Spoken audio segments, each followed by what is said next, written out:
Perkenalkan, nama saya Benediktus Leonto Widoro dari Prodi Rekayasa Perangkat Lunak. Ingin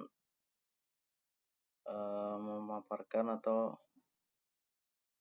menjelaskan apa itu teknik penulisan ilmiah dan tahapan penyusunan karya tulis ilmiah.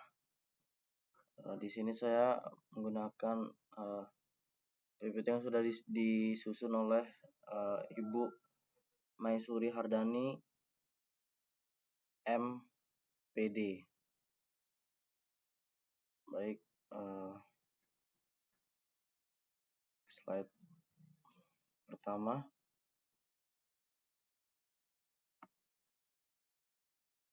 Sini ada tahapan penyusunan KTI. Tahapan penyusunan KTI yang pertama itu pencarian isu yang akan diangkat, mencari isu yang ingin kita buat sebagai karya tulis ilmiah. Kemudian yang kedua, pencarian solusi permasalahan. Kemudian yang ketiga, pengumpulan data. Yang keempat, analisis secara objektif. Kemudian yang kelima, pemeriksaan dan penyuntingan konsep. Yang keenam itu penyajian tulisan laporan.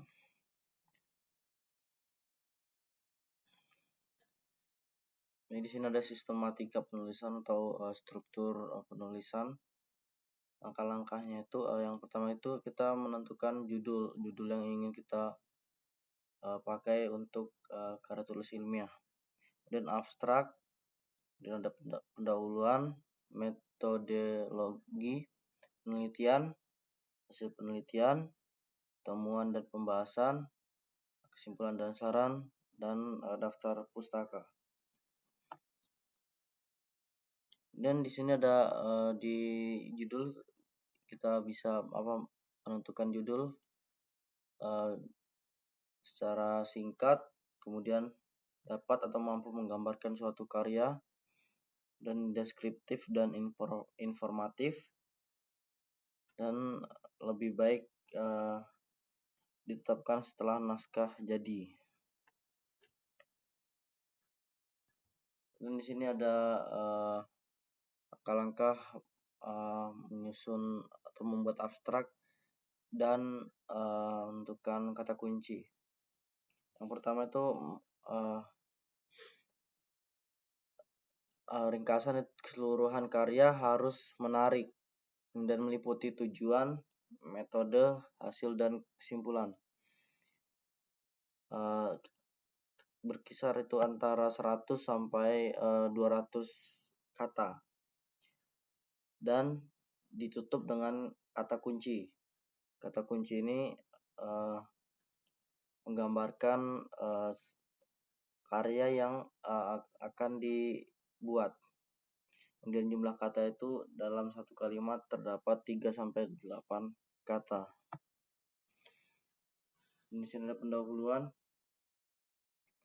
Pendahuluan di sini memuat perkembangan penelitian untuk membandingkan penelitian yang sudah kita lakukan dengan penelitian yang sudah ada. Seperti kita bisa meneliti penelitian yang sudah terdapat, dan di sini kemudian ada yang kedua, mengkaji permasalahan dan mensintesis. Kemudian yang ketiga, memuat fakta, teori, dan opini kita. Di sini metode penelitian. Metode penelitian di sini ada cara penelitian itu bagaimana dilaksanakan, kemudian dari mana, dan dengan cara apa kita mendapat data atau informasi tersebut. Dan di sini ada populasi dan sampel. Dan waktu pelaksanaannya kita tentukan objek dan lokasi pelaksanaan penelitian tersebut. Dan di sini ada teknik pengumpulan datanya seperti apa, kemudian teknik analisis data. Hasil penelitian. Di sini dalam hasil penelitian kita pertama itu menyajikan hasil penelitiannya.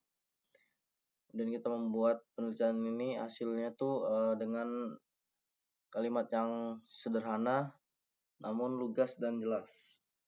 Kemudian di sini penyajian data sederhana itu kita menggunakan tabel. Jika data itu lebih rumit, kita bisa menggunakan grafik. Dan menyajikan terlebih dahulu itu hasil utama, lalu diikuti dengan hasil pendukung. Dan jangan mengulangi atau menulis angka yang telah ditulis pada tabel di dalam teks.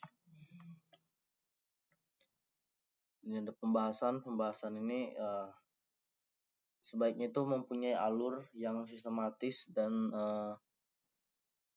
teratur. Kemudian jangan membahas suatu aspek secara berulang-ulang. Kemudian yang ketiga,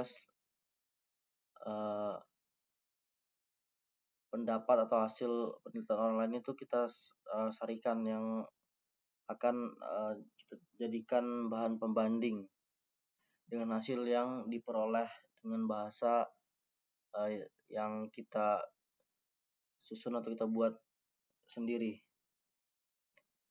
Dan yang keempat itu hindari terlalu berspekulasi. Di sini ada kesimpulan dan saran.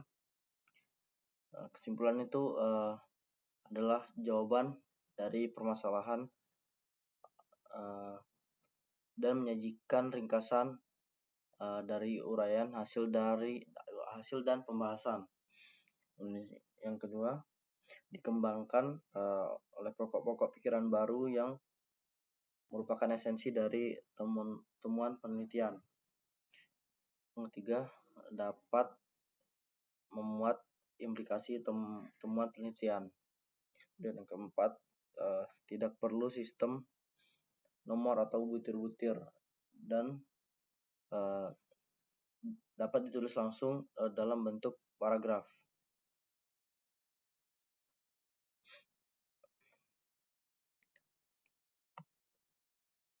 Kemudian di sini langkah dalam membuat saran itu kita itu dapat mengacu pada tindakan praktis dan pengembangan teori baru dan penelitian lanjutan. Dan yang kedua, harus berkaitan dengan pelaksanaan atau hasil penelitian tersebut.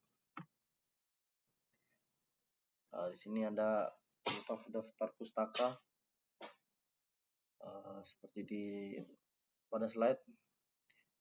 Kita bisa membuat daftar pustaka untuk buku, kemudian jurnal ilmiah, website, lalu majalah.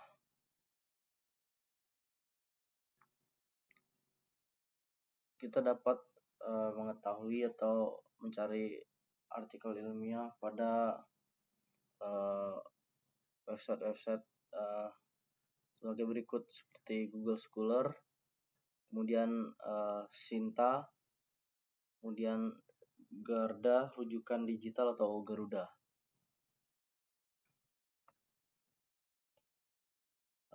Di sini ada contoh artikel ilmiah seperti judul, kemudian ada abstrak juga.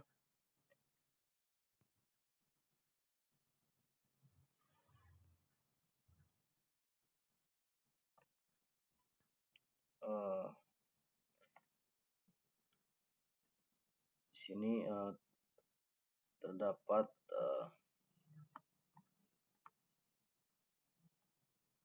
contoh abstrak pada karya tulis ilmiah.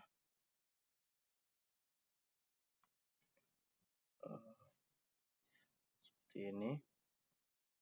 Di sini bertujuan untuk menganalisis pengaruh media sosial terhadap perilaku konsumen dalam pembelian online. Dalam era digital saat ini, media sosial telah menjadi platform yang penting bagi individu untuk mendapatkan informasi dan berinteraksi secara online dan lain sebagainya. Kata kunci di sini media sosial dan perilaku konsumen, pembelian online, e-commerce, dan strategi pemasaran. Seperti pada judul di sini.